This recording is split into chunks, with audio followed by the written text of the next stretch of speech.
30-njy maýda Türkiýeden Türkmenistana uçar sapar boljakdygy barada habar gelip bolşdy.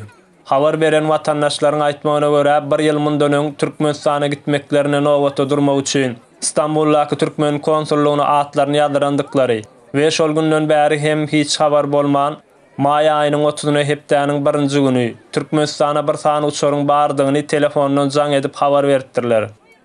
Türkmenistana gitmek isleýän 100 miňlerçe watandaşlaryň barlygyna garamazdan diňe bir sany uçaryň goýulmaklygy ýurtdaşyndaky halkda uly bir gahar gadawyň döremegine sebäp bolýar.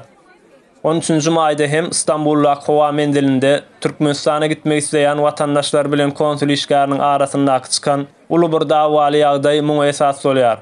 Konsul işgäri watanda dolanmak isleýän ýaşy gartyşan, garra adamlara, çagal aýallara we maýyp adamlara ýol görkezmek ýerine şol watanda gitmek üçin kösenip duran Türkmenistanlylary telefon kamerasyna düşürýän watandaşlara garşy çykmak esasynda watandaşlar tarapyndan uly bir garşylyga sedewar bolup konsul işgäriniň halk bilen ýüzleşmekden gaçandyklaryny şaýatlar gürrüň berýär.